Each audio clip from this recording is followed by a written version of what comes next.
My name is Carol Whitman, and the day my son turned his back on me because of the woman he married was the day a part of my heart went quiet, like someone had shut off a light inside my own home. I still remember the moment it happened.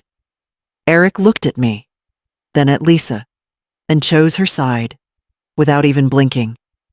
No argument, no hesitation, just a cold, silent shift. And in that instant, I knew I had lost him, not because of anything I'd done, but because someone else wanted me erased. That moment is where everything truly began.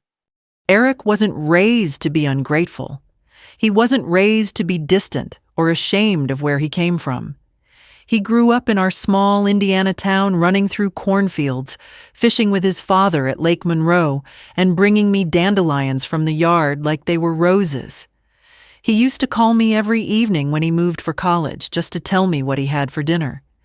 He used to say, "Mom, you're my person." I held on to those words like a promise. But promises don't always survive the wrong people. When Eric brought Lisa home the first time, I remember thinking she was beautiful, polished, too polished for a boy who grew up on casseroles, church potlucks, and muddy jeans. She had sharp eyes, like she was constantly evaluating the value of everything around her. I told myself I was being unfair. People can be nervous. People can be guarded. I wanted to like her.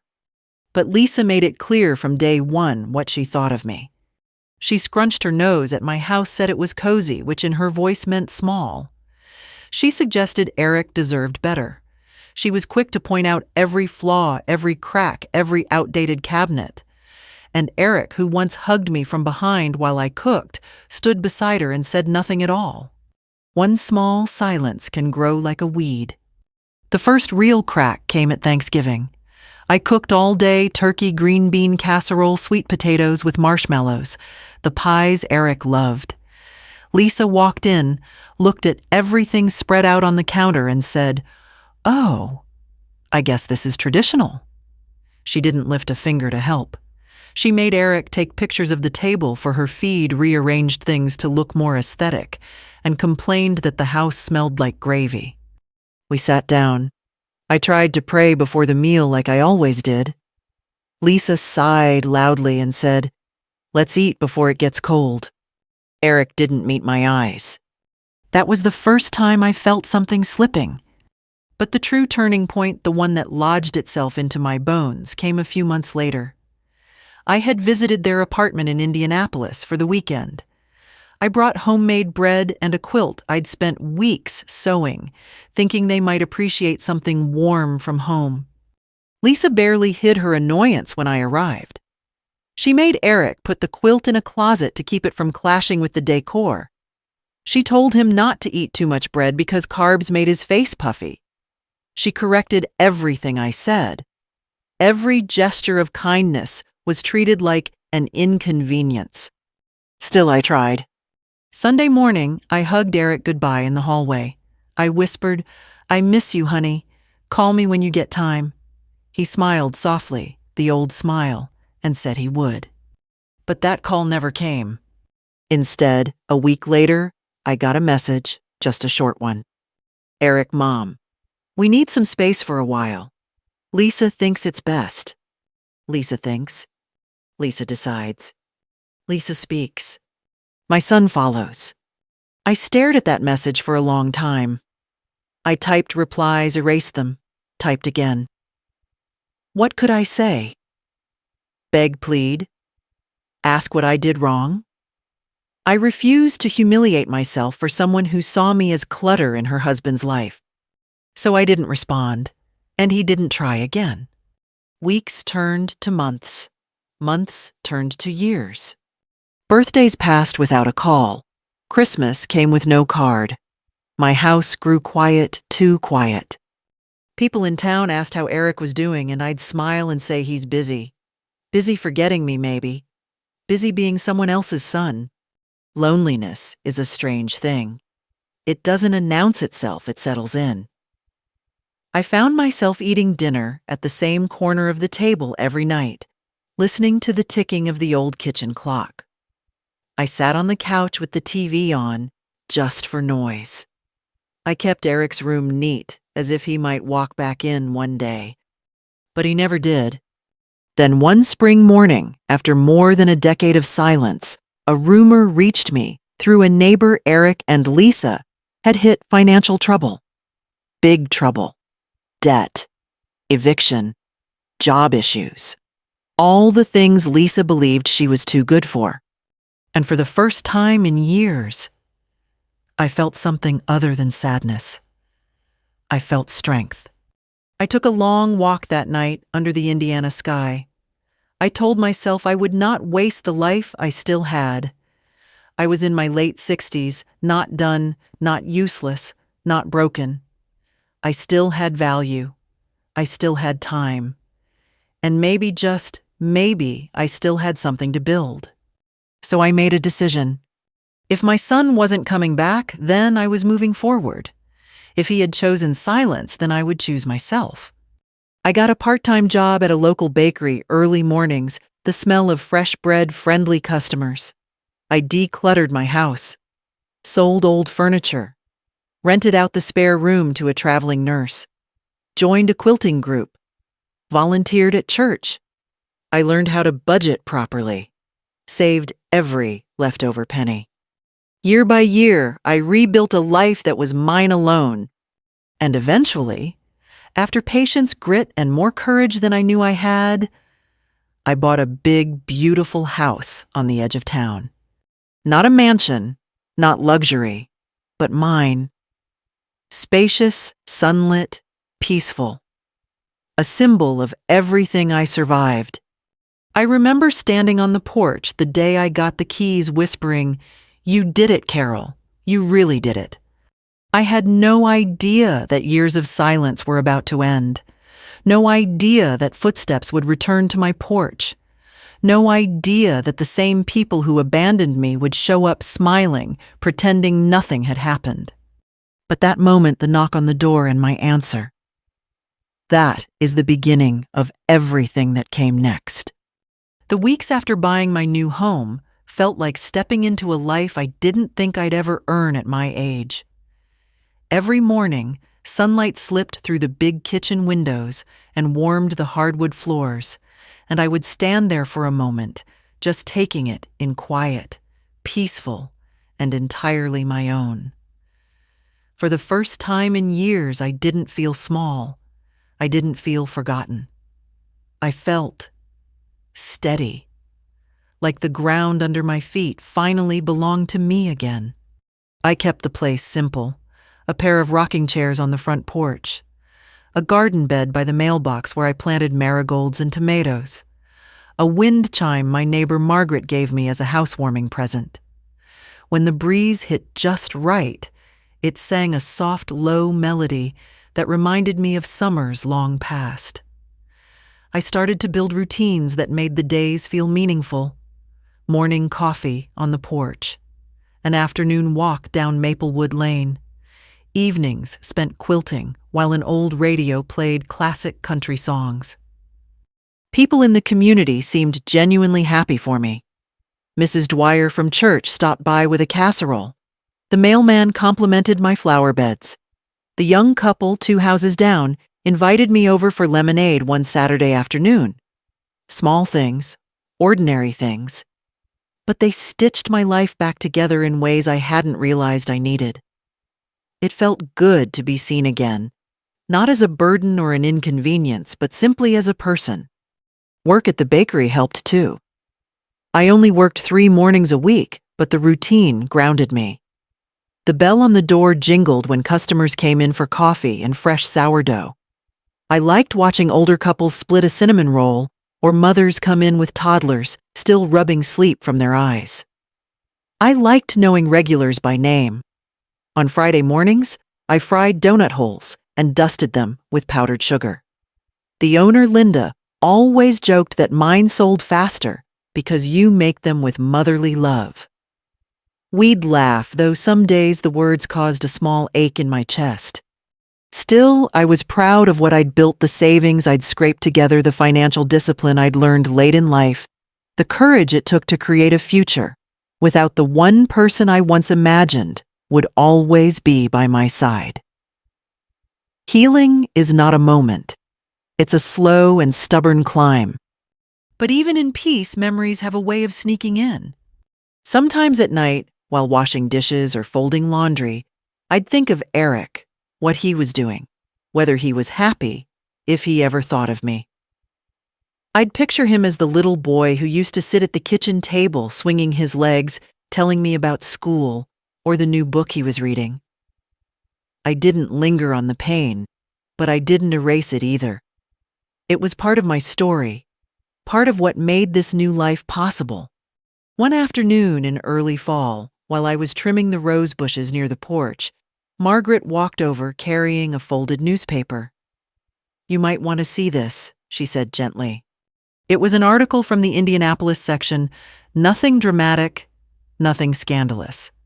Just a short report about a company bankruptcy and layoffs. Eric's company. His name wasn't mentioned, but I knew instantly it would affect him. My hands tightened around the pruning shears. Part of me wanted to believe it was just a small bump that he'd figure things out. Another part of me, a part that had grown stronger over the years, felt a chill of recognition. Life had finally caught up to him. A few days later, while at the bakery, I overheard two regulars talking about rental prices skyrocketing in Indianapolis, how people were moving out left and right.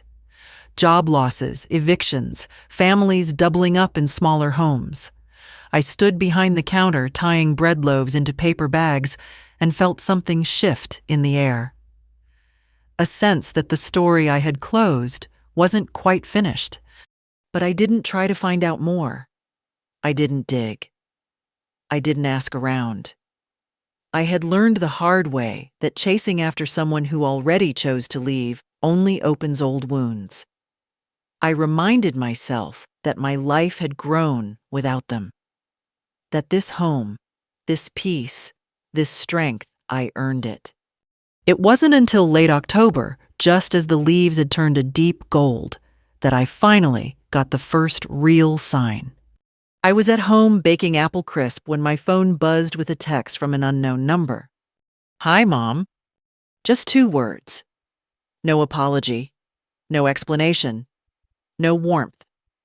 The kind of message someone sends when they don't want to acknowledge the hurt they caused. For a long time, I stared at the phone, my finger hovering over the screen. I didn't reply. Instead, I slid the phone into the drawer next to my recipes and went back to peeling apples. The next day, while sweeping leaves off the porch, I saw a car slow down in front of my house. My stomach tightened. The windows were tinted, but I recognized the shape of the car, a dark blue sedan Eric used to drive. It crawled past, paused for a moment, then continued down the street. They were circling, watching, hesitating. 4 days later, they showed up. It was a Saturday morning. I was watering my tomatoes when I heard a cheerful, too loud voice, "Mom." I turned and saw them standing at the end of my driveway. Eric thinner than I remembered, and Lisa dressed in expensive clothes that didn't quite hide the strain in her eyes. They both wore smiles that didn't reach full sincerity. "Mom," Eric said again, stepping forward, arms open like no years had passed. "We wanted to come see you. It's been too long." Too long. They said it like it was an accident, like they had simply forgotten to return a borrowed book. Lisa added, "And we love your new house. It's so spacious, so bright, really perfect." Her eyes scanned the porch, the garden, the windows, calculating, measuring what she could use. "We were thinking," she said with a sugary voice, "that maybe we could stay with you for a while. Just until we get settled again. It'll be fun." Fun. The word echoed in the air like a joke everyone knew wasn't funny. I didn't answer right away. I let the silence stretch just a little, long enough for both their smiles to tremble, even if only slightly. "I see," I finally said. "Well, Let me think about it. They both seemed satisfied with that. They hugged me, awkward, unfamiliar hugs, and said they'd come back in a couple of days. As their car pulled away, I stood on my porch, holding the watering can, watching the dust settle behind them. My roses swayed gently in the breeze. I already knew my answer, and I already knew it would break their smiles.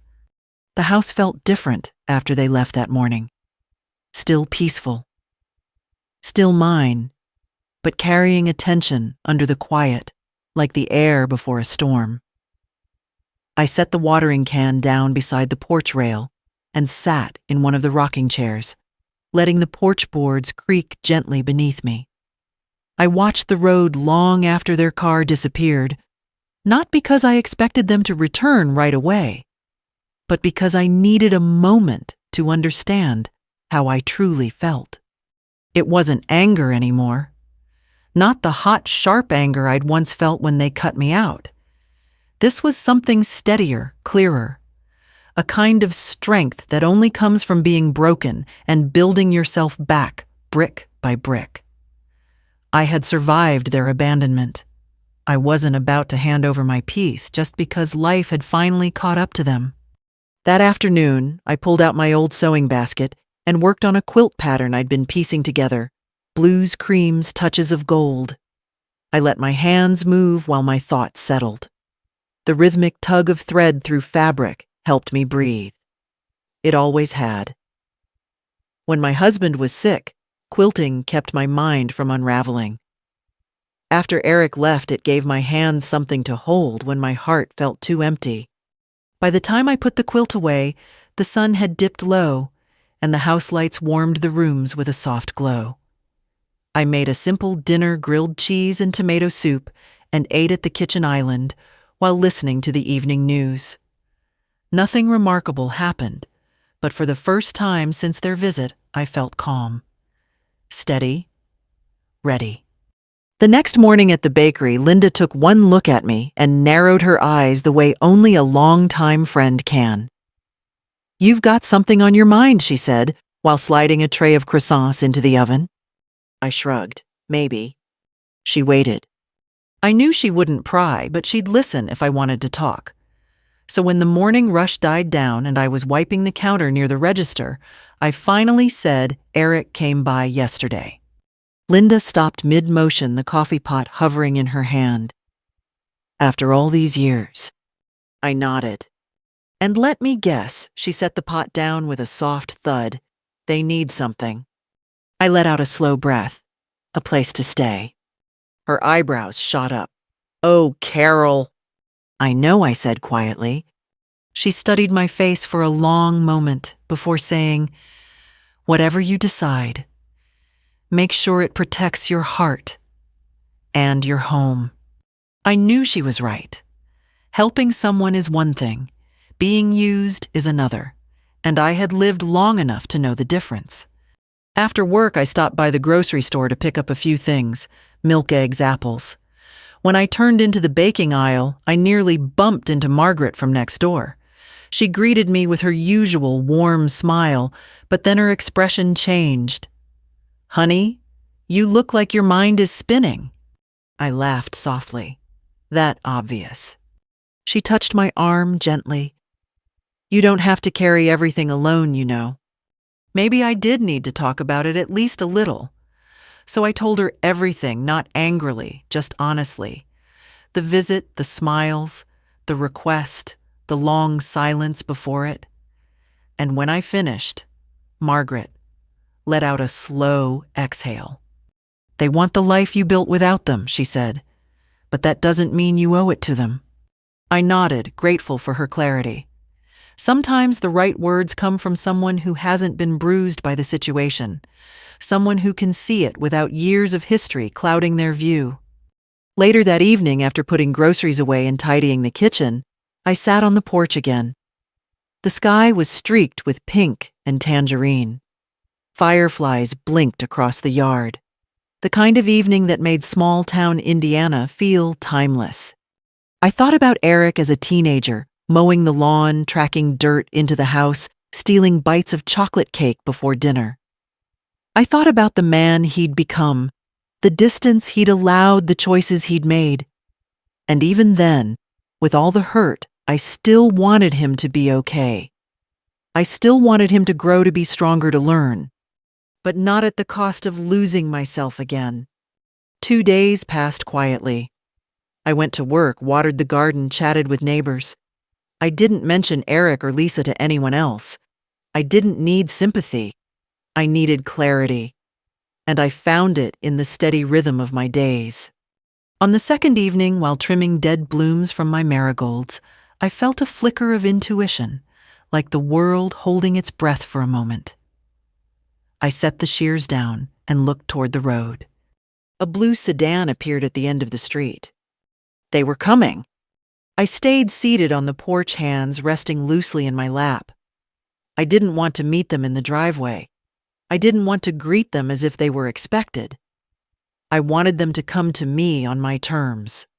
The car rolled to a stop. The doors opened. They stepped out carrying 2 suitcases, just as I'd expected.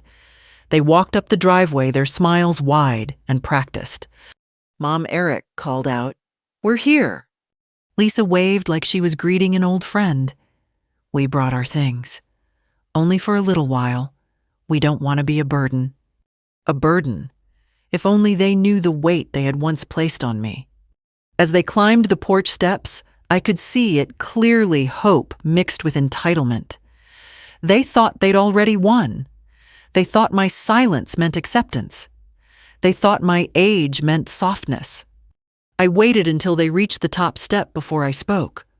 "I've thought about your request," I said calmly. Their smiles brightened in unison. They were so sure, so ready. I folded my hands together. Then I delivered the beginning of my answer, a quiet truth that set the stage for everything to come. "Before anything else, we're going to talk about what happened."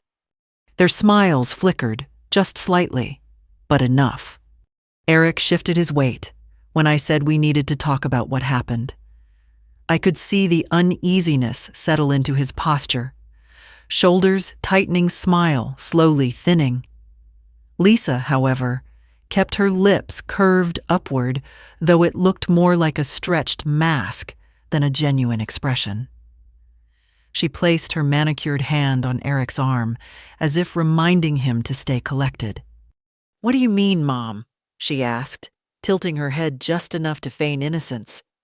I leaned back in my rocking chair. The breeze carried the scent of fresh-cut grass from the neighbor's yard. "I mean," I said gently, "before you move any suitcases into my house, we're going to talk about the years you weren't here."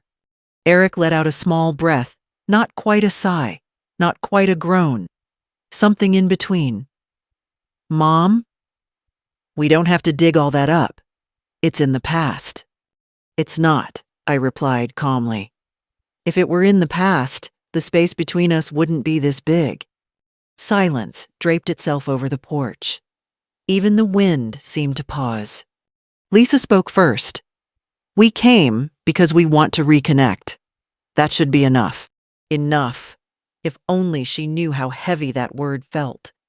"Reconnect," I repeated softly. "Eric, did you want to reconnect? Or did you come because you have nowhere else to go?" His eyes darted away. Just for a second, but I saw it. The truth slipping through the cracks. Lisa jumped in quickly. "We're family, Carol. Families support each other in hard times. Families also don't disappear for over a decade. Families don't silence a mother for years. Families don't shut doors and then show up smiling when they need a place to land." I kept my tone steady. "Whose idea was it to visit me?" Lisa hesitated. Only a second. But her eyes narrowed just enough to tell me everything. "I just thought," she said. Forcing a soft laugh, it might help all of us. "New beginning, right?" "Right," I murmured. Eric swallowed hard. "Mom, please. Let's not make this complicated. We just need somewhere to stay for a little while. A few weeks, maybe a couple of months." "A couple of months?" Their suitcases told me it would be far longer than that. I motioned toward the rocking chair beside me. Sit, I said. Both of you. They didn't want to, but they did. Lisa sat stiffly, smoothing her blouse. Eric sat hunched forward, hands clasped so tightly his knuckles turned pale. Tell me what happened, I said. Eric finally met my eyes just briefly, but with a flicker of the boy he once was. We hit some bumps, financially. Lost the apartment, I asked gently. He nodded. Jobs. Another nod. Credit debt. His shoulders sagged. Yes. Lisa bristled. It's not our fault. The economy is terrible. Rent is sky high. And Eric's company promised a bonus that never came. Eric's jaw tightened. He didn't correct her, but he didn't agree either. Why didn't you call me sooner? I asked quietly. We didn't want to burden you, Eric replied. I raised an eyebrow. But you want to live with me. He froze. Lisa stepped in, trying to regain control. Your house is big. Too big for you alone. We can help with things. Grocery runs yard work, cooking. I couldn't help it. A soft, humorless chuckle escaped me. Cooking. Her mouth twitched. Eric leaned forward, desperation creeping into his voice. Mom, please. We just need some stability while we figure things out. And I want you to have that stability, I said truthfully. But not at the cost of repeating the past. Eric's face softened. Mom, I'm sorry for things. For the distance. He paused, then added with difficulty. For listening to Lisa more than I listened to you. Lisa's head snapped toward him. Eric. But Eric didn't look at her. He looked at me. My heart twisted, not with pain this time, but with something like hope. The first real sign of the sun, I remembered. Lisa crossed her arms. So what now, Carol? You punish us. You keep your big house to yourself and let your own family struggle. There it was. The truth behind the sugar. The entitlement behind the smile. I stood up slowly, letting the rocking chair settle behind me. Walk with me, I said, gesturing toward the steps. They followed me down the porch and onto the path leading to the mailbox. Across the street, children rode bicycles. A man watered his lawn. Life in our small Indiana neighborhood carried on as if nothing unusual was happening. When we reached the end of the driveway, I turned to face them.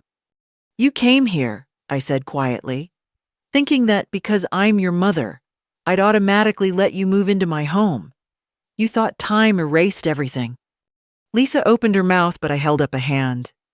You thought I continued that because I'm older, I'd be lonely enough or desperate enough to ignore the years you left me behind. Eric's eyes filled with something heavy, regret, shame, maybe both. And most of all, I said you thought I didn't grow, that I stayed the same woman you walked away from. Lisa scoffed. We didn't mean... Yes, you did, I said softly. And that's why you need to hear this clearly. I took a breath. A long, steady breath. The kind that comes only when a person knows they are about to reclaim something that was stolen. You will not be staying here. The words hung in the warm afternoon air like a slow, deliberate bell toll. Eric's jaw trembled. Mom, you are welcome on my porch, I said gently. You are welcome in my life if you choose to be respectful and honest. But my home is my sanctuary. I built it. I paid for it. I healed in it. And I will not give it up to people who only remember me when they need something. Lisa's face drained of color. Her lips parted, but no words came out. Eric stared at the ground. His suitcase slipped slightly from his hand. I softened my tone, not out of weakness, but out of love. I will help you find a solution. I'll call community centers, housing assistance groups, job referrals. I'll help you get on your feet. But you will not move into this house. Not today. Not ever. Lisa blinked rapidly, her jaw trembling in anger and humiliation. Eric whispered, "Mom, I'm sorry." "I know," I said. And for a moment, we all stood there quiet, the truth finally laid bare between us. Eric didn't move at first. He just stood there at the end of my driveway, staring at the gravel shoulders heavy, not with anger this time, but with something deeper. Something like the weight of finally realizing the damage years of silence had caused. Lisa, on the other hand, looked like she wanted to disappear and explode at the same time. Her lips were pinched tight, her breathing sharp, her pride clearly bruised. I could almost hear her thoughts. How dare this old woman say no? How dare she not melt the second we ask? People like Lisa are used to control. They're used to bending others with charm or pressure. But I wasn't the same woman she once manipulated through guilt and fear of losing my son. I'd lived alone long enough to learn the strength of boundaries. For a few long seconds, none of us spoke. Cars drove by. A lawnmower buzzed somewhere down the block. A dog barked twice. Everything around us continued as usual, while our little world shifted. Finally, into honesty. "I'm trying to fix things," Eric said quietly. "I didn't come here to take advantage. I just didn't know how else to ask for help." I nodded. "Asking for help is fine, sweetheart. Pretending nothing happened is what hurts." He swallowed thickly, eyes glistening. Lisa shifted beside him, clearly irritated that he wasn't defending her. She gave his arm a sharp nudge. "Eric, we don't have time for this," she hissed. "We need a place to stay, and she has a whole house sitting empty." "Lisa," I said calmly, "this house is not empty. It's full of the peace I earned after the two of you left me behind." Her jaw clenched. "You're holding a grudge." "I'm holding a boundary." She scoffed loudly, too loudly for our small neighborhood. A couple walking their dog slowed down, pretending not to watch. I lowered my voice. "Eric, you are welcome here.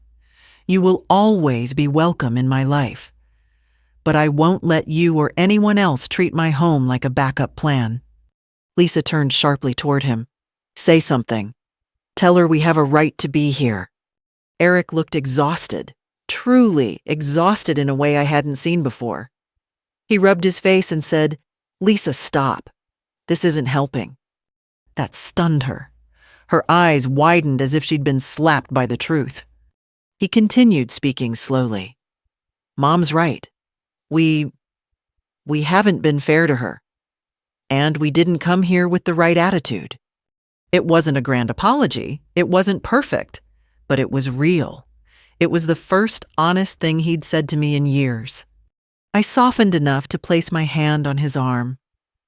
"I'm glad you understand that." He nodded, though his eyes still held guilt. "But Lisa," she wasn't done. "So what now?" she snapped. "We go live in a motel surrounded by drug addicts. We sleep in the car, while she sits here in this big house like some queen." Her words were venomous, cruel, unfiltered. And they told me everything I needed to know. Eric turned toward her, shocked. "Lisa, what is wrong with you?" She threw her hands up. "What, I'm being realistic. She's old, Eric. Old people get lonely. They should be grateful when family wants to be around." I felt the blow of her words, but not in the way she expected. Years ago, that kind of comment would have cut deep. But now it simply revealed the truth behind her intentions. To her, I wasn't a person. I was a resource. I looked at Eric and spoke carefully. "I'm willing to help you, but I cannot help her, not until she respects me." He looked torn, split between loyalty and logic, fear and pride, love and truth. Lisa scoffed again. "You're unbelievable. After everything, you're choosing yourself." "Yes," I said, simply, finally, yes. Lisa's face twisted with a bitterness that had no place on my porch. She turned to Eric. "Let's go. If she wants to throw her own son away, let her." But Eric didn't move. He was staring at the ground again, breathing hard. The truth was settling in piece by piece. His childhood, the years he'd lost, the silence he'd chosen, the woman who'd guided him into that silence. "Eric," I said softly, "I'm not throwing you away.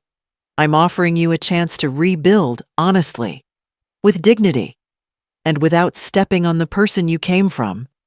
His eyes lifted to mine, and for a split second he looked like the boy who once brought me dandelions.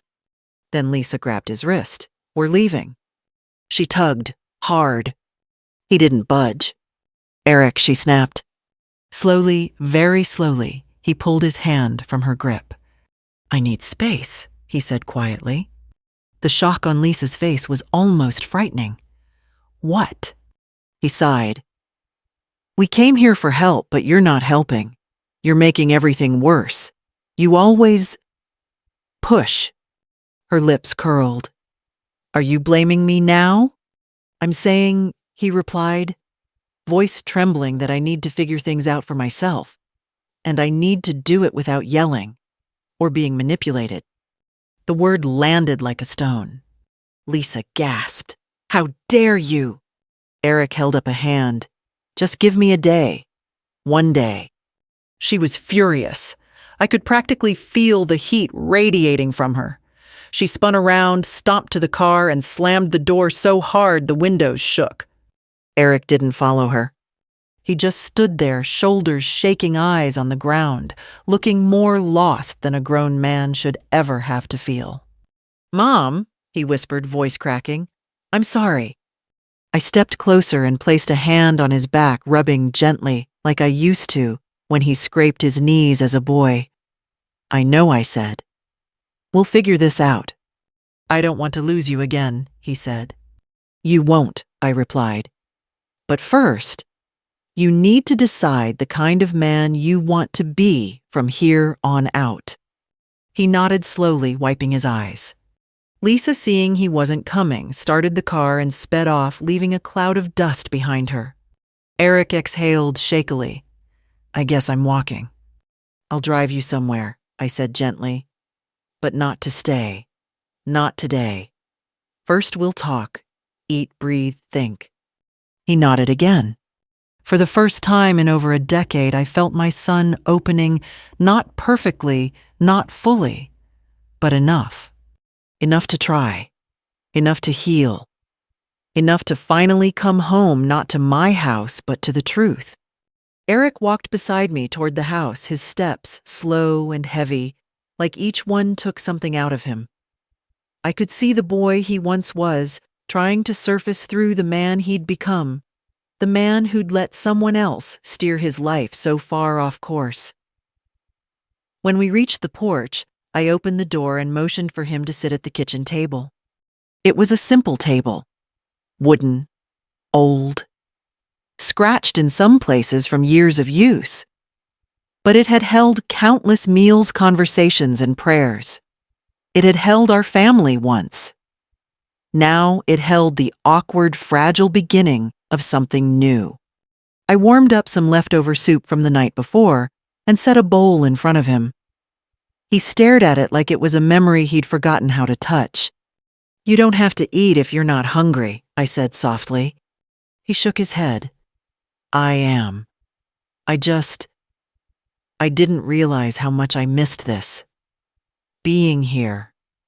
Talking to you. Eating something you made." My heart tightened, but I kept my voice steady. "There's no shame in coming home, Eric. The shame is pretending nothing ever broke." He nodded without looking up. "I know." We ate mostly in silence, though not an uncomfortable one. The kind where words take their time finding their way back. When he finished, he set the spoon down slowly. "Mom," he said quietly, "I want to explain. I need to explain." I folded my hands and waited. It wasn't just Lisa, he began, staring at the wooden tabletop. I mean, she influenced me. A lot. but I also wanted to prove something to her, to myself. I wanted to show I could build a life without relying on you after Dad died. I listened carefully. He wasn't wrong. Grief makes men do strange things. It makes them reach for the closest validation, even if it's the wrong kind. But somewhere along the way, he continued, voice cracking slightly. I forgot that supporting me wasn't a burden for you. I forgot you actually wanted to be part of my life. He wiped a tear quickly, embarrassed. And Lisa, she told me you were too controlling, that you judged her, that you didn't respect her. I took in a slow breath. And did you ever ask me about any of that? He covered his face with his hands. No, I just believed her, because it was easier. The honesty hurt, but it was the kind that healed. I reached across the table and touched his arm. Eric, I'm glad you're telling me the truth. It's the first step. He nodded but didn't look up. Now, I said gently, you need to tell me what you want going forward. Not what Lisa wants. Not what I want. What you want. He finally met my eyes. I want to fix my life. I want to make things right. I want to earn your trust back. That's possible, I said, but it takes time and effort and responsibility. I know, he whispered. We talked for nearly an hour about his job loss, the debts, how he'd tried to keep up with a lifestyle he couldn't afford because Lisa insisted on it, how the pressure broke them, how she'd pushed him to cut ties with me because she felt threatened by anyone who didn't fit her perfect picture. Mom, he said quietly, I don't want to defend her, but she's scared. And sometimes scared people act like the world owes them something. That doesn't excuse the harm, I replied. Fear isn't a free pass to hurt people. He agreed. When we finished talking, I stood up and motioned for him to follow me back onto the porch. The late afternoon light cast long shadows across the lawn. The wind chimes sang softly. It felt like the world was giving us a moment to breathe, to reset, to choose better. He sat on the top porch step while I leaned against the railing. Eric, I said, I need to be clear. You cannot stay here, not tonight, not tomorrow, not while everything is this raw. He nodded slowly. I didn't expect you to let me. You hoped, I corrected gently. He gave a small, sad laugh. Yeah, I hoped. But I will help you, I said. I'll sit with you while you look for work. I'll help you find a temporary room to rent. I'll support you as you get back on your feet. But I won't let you fall back into old patterns. And I won't let you bring chaos into my home. He swallowed hard. I understand. There was a long pause. Mom, where should I go tonight? I thought carefully. There's a small boarding house 2 blocks from here, the one run by the Jenkins family. Clean, safe, affordable. I'll help you pay for the first few nights. After that, we build a plan. He nodded. Okay. But Eric, I added, stepping closer, you need to text Lisa.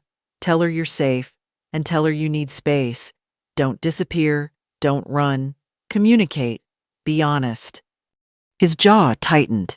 She won't take it well. She doesn't have to, I replied. What matters is that you take it well. He took a deep breath, then pulled out his phone. His hands shook as he typed. I stood beside him, not to guide him, just to be there. When he hit send, a visible weight left his shoulders. I'm scared, he admitted softly. I know, I said. But sometimes being scared means you're finally doing the right thing. We walked to the car together. I drove him to the boarding house, helped him speak to Mrs. Jenkins, and made sure he had everything he needed. Before I left, he hugged me tight, desperate, real. I love you, Mom, he whispered. I love you too, I said. But love grows best when it's healthy. Let's work on that. When I returned home that evening, The sun was setting behind the trees. The porch looked peaceful again. My home felt steady, strong, like it recognized that I had protected it. I sat in my rocking chair listening to the quiet hum of cicadas. I had drawn a line. I had stood firm. And for the first time in years, I felt proud of the woman I had become. The next morning, sunlight slipped through my kitchen curtains long before my alarm went off. I lay in bed for a few minutes, listening to the quiet hum of the house, the refrigerator cycling on the faint creak of wood, settling the soft morning breeze, tapping the porch swing against the railing. It was the kind of peacefulness I had fought hard to earn. And for the first time in a long while, I woke up feeling hopeful rather than heavy. After making a pot of coffee, I stepped onto the porch. The air was crisp, still touched with the coolness of dawn. As I settled into my rocking chair, my phone buzzed. For a moment, I hesitated. Old habits die hard sometimes. The past makes you flinch before the present gives you reason to breathe. It was a text from Eric. "Good morning, Mom. Can we talk later today? I'd like to see you again." No demands, no pressure, no assumptions. Just a simple request. I typed back, "Yes, afternoon is fine." Then I let myself savor the small victory. Not the kind filled with triumph or revenge, but the quiet sort, the kind that grows in the cracks of long broken things finally beginning to mend. I spent the morning tending to my garden. The tomatoes were ripening nicely, and the marigolds looked brighter than ever. It's funny how flowers don't hold grudges. They grow wherever they're planted, as long as someone cares enough to water them. Maybe people aren't so different. Around noon, I baked a peach cobbler. Something simple, something warm. I didn't know if Eric would want any, but baking made me feel grounded. The smell filled the house, soft and sweet, comforting in a way words often fail to be. At 2 o'clock, there was a knock on my door. Eric stood there, hands in his pockets, hair slightly messy, eyes tired, but clearer than yesterday. He looked like a man finally ready to face his own reflection. "Hi, Mom," he said softly. "Come in," I replied. He stepped inside, taking in the home slowly, like he was seeing it for the first time. "It's beautiful," he murmured. "Thank you," I said. "It took a long time to get here." We sat at the table with 2 cups of coffee. He wrapped his hands around the mug like he needed its warmth. "Mom," he began, "I talked to Lisa last night." I nodded, and she didn't take it well, he admitted. But I told her the truth. That I needed space. That I needed to rebuild myself before I could rebuild anything with her. That I needed to fix what I broke with you. My heart squeezed, but I let him continue. "I don't know what's going to happen with us," he said, "with me and her. But I do know. I can't keep living the way I was. I can't keep choosing someone else's voice over my own, or yours." He looked at me, then really looked at me. "I'm sorry, Mom. I know an apology doesn't fix years, but I want to try. If you'll let me." I reached across the table and covered his hand with mine.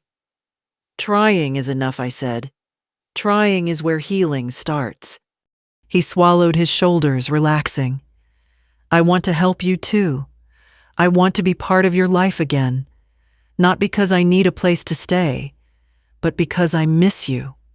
And just like that, something inside me softened, something that had been stiff for years.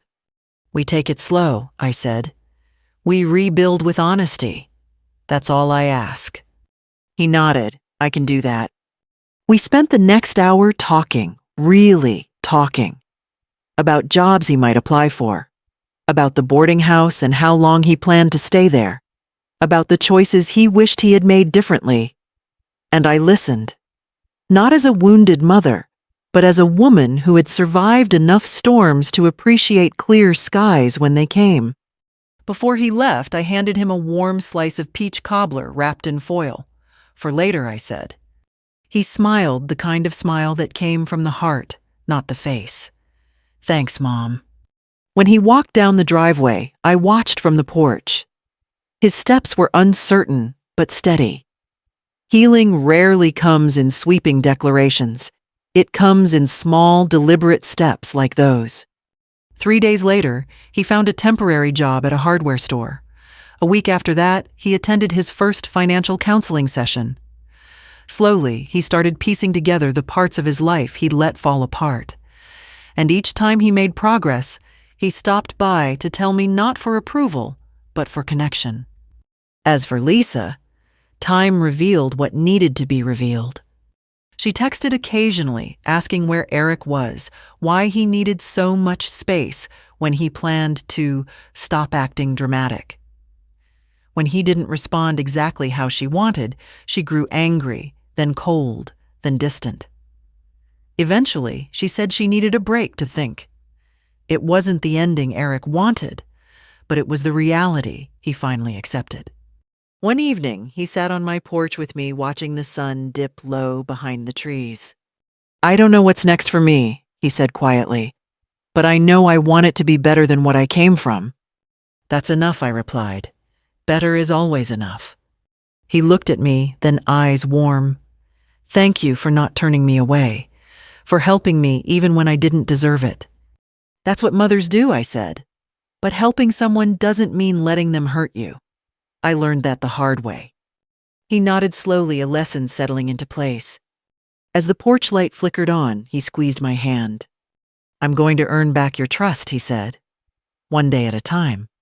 And I believed him not because of his words, but because of the man he was becoming. Life didn't give me back the son I lost. It gave me a new one who knew the value of boundaries, the weight of honesty, and the strength of starting over. If anyone listening to my story has lived through something similar, I hope you remember this. You are never too old to rebuild. Never too old to draw a boundary. Never too old to choose peace over chaos. And never too old to rewrite the ending. Thank you for listening. If my story touched your heart, don't forget to share it, subscribe for more stories like this, and take good care of yourself tonight.